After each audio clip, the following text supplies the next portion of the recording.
Well, let's get more on this now from Raiman al Hamdani in London. He's a researcher at the Yemen Policy Centre and visiting fellow at the European Council of Foreign Relations.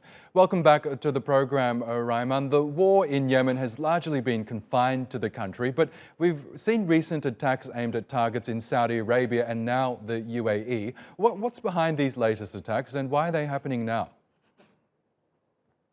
So I think that's a very good question. These attacks have been happening for a long time, particularly the cross-border attacks that the Houthis have targeted within the Kingdom of Saudi Arabia.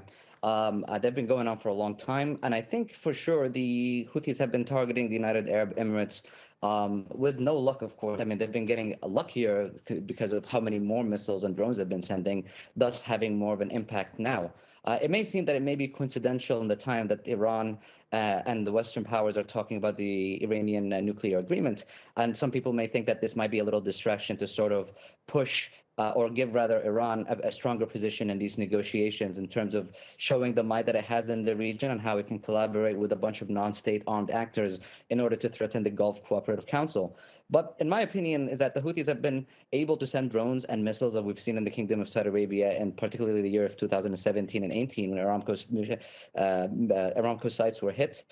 Almost on a daily basis, I feel the Houthis have been attacking Saudi Arabia, and in turn Saudi Arabia would always return its retaliate by bombing the capital city of Sana'a. So the capital city of Sana'a, as a matter of fact, has been in flames in the last 10 days and because of these back and on drone attacks, missile attacks on the Kingdom of Saudi Arabia and the United Arab Emirates. And the Yemeni people in Sana'a are paying the people the price of this because they're the targets that the UAE and the Kingdom of Saudi Arabia are targeting in Sana'a have been targeted for about 7 years now with very little luck in disabling the Houthis' capabilities. Yes, and this conflict has often been described as a proxy war between regional rivals Saudi Arabia and Iran. I think it's quite hard for people to understand exactly what's at issue here. Remind us, what are they fighting over and what will it take for the sides to finally end this war?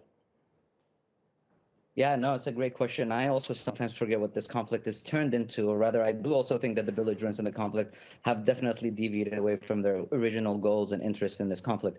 But in a short sum, there are essentially three main actors that are warring or fighting for power and rather different ideologies or different forms of governance in Yemen, and that is the Houthis, which is a Zaydi Shia revivalist movement that is mostly operating in the northwest of Yemen, one of the most highly populous areas, and they have overthrown the government that is now the internationally recognized government residing in Saudi Arabia and trying to reconvene its powers in the interim capital city of Aden. And the third power, that's the main power, is the Southern Transitional Council, coupled with a lot of other UAE-backed groups.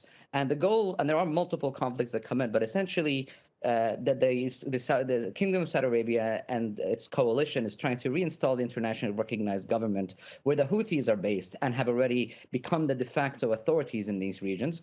At the same time, the Southern Transitional Council in the south of Yemen is calling for the south to become an independent nation again, as it was prior to the 1990 unification of North and South Yemen.